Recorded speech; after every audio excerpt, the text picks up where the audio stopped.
युद्ध नहीं जिनके जीवन में वो तो बड़े अभागे होंगे, या तो प्रण को त्यागे होंगे, या तो रण से भागे होंगे। गाइस, इतना ज्यादा एग्जॉशन हो रहा है इस क्रॉसफिट के सेशन को करते हुए। जितनी जितनी वर्कआउट आगे बढ़ रही है, टायर्डनेस, सोरनेस और बहुत ज्यादा थकावट इतनी ज्यादा हो रही है। लेकिन हम उन लोगों में से हैं, जब हमने कोई टास्क ले लिया है तो हम उसको कंप्लीट करके ही मानेंगे।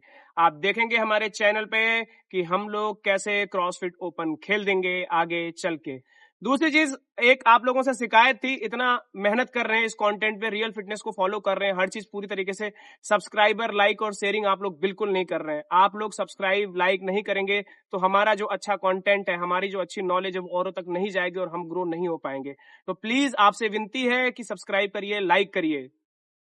आप जितना ज्यादा सब्सक्राइब करेंगे उतनी ज्यादा हमें रीच मिलेगी, उतना ज्यादा और कंटेंट हम प्रोड्यूस करने में सक्षम होंगे। तो बात करते हैं हम अपने वर्कआउट के बारे में। आज का वर्कआउट कुछ इस तरह का था कि काफी ज्यादा वर्कआउट अब टेक्निकल हो चुका है, चीजें काफी ज्यादा एड ऑन हो रही हैं, बहुत सारे मॉडिफिकेशन करने पड़ रहे हैं। चैनल का मेन पर्पस ये है कि हम रियल फिटनेस को कैसे आगे बढ़ाते हैं, रियल फिटनेस क्या है उसको लेके हम कैसे अपने चीजों को आगे लेके जाते हैं, कैसे कमर्शियल जिम के सेटअप में सिर्फ बाइसेप, ट्राइसेप, चेस्ट, बैक को छोड़ के एक रियल हेल्थी पर्सन, एक फंक्शनल फिटनेस को कैसे किया जा सकता है। मेन पर्पस हम लोगों का यही है। थोड़ा सा समाज में अपने पॉजिटिविटी, अपने एनवायरनमेंट, अपने देश में थोड़ा सा इनपुट करने की कोशिश की है, थोड़ी सी अपनी तरफ से कुछ डालने की कोशिश की है। तो बात करते हैं आज के वर्कआउट की। वर्कआउट वही कॉमन होता है, बहुत बेसिक चीजों को हमको डेली और रेगुलर फॉलो करना होता है। रेगुलर में क्या है, सबसे पहले ऑन टाइम सब लोगों का अलार्म सेट होता है, सब लोग 5-10 मिनट के देरी से आते हैं, अपना वार्म अप करते हैं। वार्म अप सबको याद हो गया इतने दिनों तक वर्कआउट करते करते, जितना प्यारा हम लोग वार्म अप करते हैं एक्सरसाइज में, उतना ही ज्यादा हम लोगों को आउटपुट देखने को मिलता है। आज बहुत हैवी एक स्ट्रेंथ स्क्वाड का सेशन था। सबसे पहले हम लोगों ने स्क्वाड के सेशन में क्या किया, सबसे पहले हम लोगों ने स्क्वाड के सेशन में ये किया कि आज हमारा वर्कआउट था कि हमें 90% ऑफ 1 RM तक लेके जाना था। पहले 10 रिपीटेशन, फिर 5 रिपीटेशन, फिर 4, जैसे जैसे बॉडी तैयार होने लगी उसके हिसाब से वेट को हम लोग इंक्रीज करते गए। लास्ट में हम लोग 90% ऑफ 1 RM स्क्वाड का ले गए। आप वीडियो में पाओगे कुछ लोग फेल हुए, कुछ लोग कर पाए, कुछ लोगों ने और पुट कर आगे इनपुट देने की कोशिश की। ये होता रहता है, it is the part of the journey. But आप कंप्लीट पैकेज, जब आप पूरे साल का, जब प्लान आपका खत्म हो जाता है तो वहां पे रिजल्ट क्या आता है वो सबसे अहम होता है। स्क्वाड का ये 1 RM 90% चेक करने के बाद हम लोगों ने फिर स्क्वाड किया 70% से 2 सेट 3-3 रिपीटेशन से, और ऐसे ऐसे वेट को डिक्रीज करते गए। ये बहुत इंपॉर्टेंट होता है। जो आपकी मेन ट्रेनिंग होती है वो 60-70% के बीच में होती है। उसके बाद हमने 70 से फिर 67% के 2 सेट किए, 3 रैप के। अप्रोक्सीमेटली आज स्क्वाड के 11 से 12 सेट लगे। और स्क्वाड करने के बाद 3 हमारा सीटेड बॉक्स जंप था। हमारे लेग पूरी तरह से भर चुके थे। बहुत हैवी स्क्वाड का सेशन था। मुझे नहीं लगता इस वीक इतना हैवी आगे स्क्वाड का सेशन आएगा, लेकिन आएगा तो हम पूरी कोशिश करेंगे कि उसको हम अपनी तरफ से करें। स्क्वाड का सेशन हमारा खत्म हो गया। अब जो हमारा था मेटकॉन राउंड भी आज बहुत ही गदर टाइप का मेटकॉन राउंड था। एक तो हम लोगों को थ्रस्टर से वैसे ही डर लगता था, और आज थ्रस्टर था और उसके साथ थी रोप जंप। आज मैंने सब लोगों से डिस्कशन किया कि हम थ्रस्टर्स पे एक कांस्टेंट वेट पे चिपके हुए हैं, क्यों ना हम अपने उस कांस्टेंट वेट को इंक्रीज करें और आगे बढ़ाएं। तो मैंने इनपुट लिया, मैंने बारबेल के अंदर 20-20-40 और 60 के अप्रॉक्स वेट ले जाके 8 रिपीटेशन का पहला सेट किया, फिर 120 रोप जंप किया, फिर 8 रिपीटेशन किया, 120 रोप जंप किया। उन लोगों ने भी उनका जो बेस वेट था उससे 5 किलो वेट इंक्रीज किया और थ्रस्टर को कंप्लीट किया। कुछ लोग इसमें मक्कारी करते हैं, लेकिन हमें मक्कारी नहीं करनी चाहिए, क्योंकि आप जब अपने आप से ईमानदार होते हैं, अपने काम से ईमानदार होते हैं, तब उसका आपको रिजल्ट दिखता है। ये आप सभी लोग जानते हैं। मोरल वैल्यूज की चीजें हैं जो हमको पहली, दूसरी, तीसरी क्लास में सिखाई जाती हैं। थ्रस्टर का सेशन होने के बाद हम लोग काफी तरीके से एग्जॉस्ट हो चुके थे। थ्रस्टर का काफी लंबा सेशन था, क्योंकि हमको एक टाइम लिमिट था, हमको 15 मिनट के अंदर ये करना था, और 15 मिनट से ज्यादा 1 मिनट हो गया था, तो कुछ लोग फेल हो गए, कुछ लोगों ने इसे कंप्लीट कर पाया था। थ्रस्टर के सेशन के बाद हमारा आता था एसेसरी वर्क। एसेसरी वर्क में भी काफी आज डिफरेंट था थोड़ा सा एसेसरी। सबसे पहले दा विंची रेजेस थे, जो आप वीडियो में देखोगे। ये बहुत प्यारी चीज है आपकी शोल्डर मोबिलिटी के लिए। ये एक्सरसाइज इतनी प्यारी है, इसका रिजल्ट मैंने 2-3 बार करके देखा। मैं बहुत पहले जिम्स में साइड लेटरल रेजेस और बहुत सारी चीजें, लेकिन ये जो विंसी रेजेस है ये चाइनीज वेट लिफ्टिंग से आया है। एक चाइना के बहुत बड़े डेकोरेटेड ओलंपिक लिफ्टिंग है, वो हमेशा अपने लिफ्ट के बाद लास्ट में बिल्कुल एसेसरी वर्क में वो चीज किया करते थे।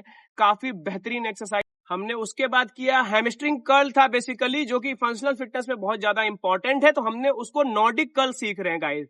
हम देखते हैं कि ये नॉर्डिक कर्ल कितने वीक तक हम प्रोग्रेस करके सीखेंगे। आप देखोगे फैजान ने नॉर्डिक कर्ल किया, मैंने किया, हर्षित ने किया। हम नॉर्डिक कर्ल में पीछे अपने लेग को किसी से होल्ड करवा लेते थे, पार्टनर ही बेसिकली होल्ड करते थे, फिर पुश करके नॉर्डिक कर्ल करने की कोशिश। ये इतनी प्यारी एक्सरसाइज है, आप इसके बेनिफिट आप गूगल कर लें, आप जाके कहीं देख लें, बहुत प्यारी ही एक्सरसाइज है नॉर्डिक कर्ल। ये करने के बाद हम लोगों की कंप्लीट वर्कआउट खत्म हो चुकी थी। एक्स्ट्रा वर्क था, एक्स्ट्रा वर्क में एक एम रैप था 12 मिनट का, काफी प्यारा एम रैप था, जिसने आपको पूरा ये याद दिला दिया कि आपका वर्कआउट कैसा जा रहा है। एम रैप क्या था? एम रैप ऐसा था कि सबसे पहले आपको करना था स्लेज पुश करना था 50 फुट तक। 50 फुट तक स्लेज पुश करने के बाद हैंड स्टैंड पुशअप था। अभी मैं हैंड स्टैंड पुशअप में थोड़ा थोड़ा प्रोग्रेस कर रहा हूं, उसमें काफी अच्छा हैंड स्टैंड पुशअप्स नहीं आया है, वॉल के थ्रू थोड़ा थोड़ा कोशिश कर रहा हूं। कुछ लोगों ने वर्कआउट को किया, कुछ लोगों ने नहीं किया। इसमें कोई भी ये चीज देखने वाली नहीं है। कंपटीशन हमेशा अपने आप से होता है, आपकी बॉडी कितना रिस्पॉन्स कर रही है। आप पुश करके कर तो देंगे, लेकिन आपके अगले की हफ्ते की वर्कआउट छूट ना जाए, ये भी ज्यादा इंपॉर्टेंट है। सबसे बड़ी बात, पॉजिटिविटी कैसे चेंज आती है जिम में। अब हमसे लोग कुछ बात करने आते हैं कि आप ये जो फिटनेस कर रहे हैं ये काफी बेहतरीन फिटनेस, हमें ट्राइसेप नहीं बनाना, हमें बाइसेप नहीं बनाना, हमें चेस्ट एक्सरसाइजेस, हमें खूब सारा मसल लेके नहीं जाना, हम ऑफिस जाते हैं, हम काम करते हैं, हम कॉलेज जाते हैं। ये फिटनेस काफी ज्यादा अच्छी फिटनेस है, ये फंक्शनल फिटनेस है जिसपे लोग अप्रिशिएट कर रहे हैं। लोग कह रहे हैं कि हम संडे में आपके साथ दौड़ने चलेंगे, आप जैसे करते हैं वैसा करेंगे। हम लोगों ने कहा you are most welcome, it's like a workout कि जिसमें आप एक कम्युनिटी को बिल्ड करते हैं, आप एक पॉजिटिविटी को फैलाते हैं। आज का सेशन हमारा यहाँ पे फिनिश हो गया। हम अपने टाइम स्लॉट से 5-10 मिनट पहले फिनिश हुआ। खूब सारा हमने हाइड्रेशन में पानी पिया। जिसकी जो कैपेबिलिटीज होती है, जिसकी जिस हिसाब से डाइट होती है, वो जाके अपना डाइट को कंज्यूम करता है। दूसरी बात ये, फिटनेस की अवेयरनेस, बहुत ज्यादा कंटेंट है इंटरनेट पे, बहुत ज्यादा जंक है, पर आपको सबसे पहले खुद से पूछना है कि फिटनेस आपके लिए क्या है। क्या आप उस फिटनेस को लेके गेम खेलने जा रहे हैं? क्या आप उस फिटनेस को लेके ऑफिस वर्क करने जा रहे हैं? या आपके करियर में कोई डिफरेंट कम्युनिटी है? यहाँ पे आता है क्रॉसफिट, आपका वो रोल प्ले करता है जो आपको ओवरऑल इम्पैक्ट देता है।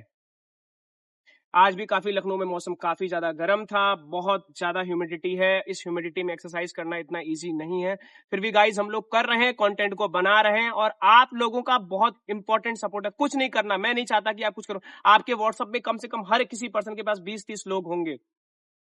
आप शेयर करते हैं तमाम तरह की चीजें, आप चैनल की लिंक शेयर कर दीजिए। थोड़ा सा रिक्वेस्ट कर दीजिए कि अपने जानने वाला दोस्त है, अपना जानने वाला फ्रेंड है, कुछ काम आगे कर रहा है, कुछ पॉजिटिविटी है। आप बेशक, मेरे को इतनी खुशी होगी आप वो वीडियो देख के आप कभी एक्सरसाइज नहीं करते, आप 5 पुशअप घर में न लगाने लगे, इससे ज्यादा हमारे लिए कोई खुशी की बात नहीं होगी कि आप फिटनेस की तरफ थोड़ा मुड़ रहे हैं। फिटनेस की तरफ जाना, जिम की तरफ जाना is not a fitness, it's like कि you are concern about your health. आपका हेल्थ कैसा है? आप वही पैसा एक पर्टिकुलर एज के बाद आके डॉक्टर को देंगे। डायबिटीज के पेशेंट होते हैं लोग, हार्ट के पेशेंट होते हैं। इंडिया का हेल्थ, इंडिया का मैट्रिक इन स्पोर्ट क्या है, हम सब लोगों से कुछ भी छुपा नहीं है। इस छोटे से और पॉजिटिव इनिशिएटिव को आप लोग ज्यादा से ज्यादा शेयर करें। आपसे मैं प्रॉमिस करता हूं आगे आने वाले समय में इतना बेहतरीन, इतना पॉजिटिव, इतना इंपैक्टफुल कंटेंट मिलेगा। हम सभी हिंदुस्तान के छोटे से छोटे गांव का बालक या चाहे शहर में रहने वाला भी बालक जब कंटेंट को देखेगा, जब चीजों को सीखेगा, तो कैसे अपने आप को वो मोल्ड करके इस फंक्शनल फिटनेस की तरफ मुड़ेगा। क्योंकि हम लोगों को हिंदुस्तान में अब दिखावे की फिटनेस नहीं चाहिए, हमें अब ताकना नहीं है मिडिल, हमको एक रियल फिटनेस लानी है अपने देश के अंदर, और अपने देश को उस तरफ लेके जाना है, एक पॉजिटिव इंपैक्ट की तरफ लेके जाना है। अब हमें खुद एक एग्जांपल और रोल मॉडल सेट करना है दूसरे देशों के लिए, ना कि हमें किसी की कॉपी करने की आवश्यकता है। आज हम आबादी में दूसरे, अब चाइना को पीछे छोड़ रहे हैं, पर हमारी बाकी जगह पे, चाहे हमारा माल न्यूट्रिशन हो, चाहे हमारा हेल्थ हो, चाहे हमारा कोई भी आप सेक्टर उठा के देख लीजिए, हम कहाँ स्टैंड करते हैं। तो आप लोगों से गुजारिश है, चैनल को देखिए, लाइक करिए, सब्सक्राइब करिए और अपने दोस्तों तक जरूर पहुंचाइए। इस वीक आप सब लोग प्रॉमिस करिए कि इस चैनल को कम से कम 500 सब्सक्राइबर हम लेके जाएंगे। आप लोगों से यही गुजारिश है। Thank you so much. आगे बने रहिएगा, कंटेंट कल की वर्कआउट भी बहुत डिफरेंट होने वाली है, आप लोगों को बहुत मजा आएगा। Thank you so much.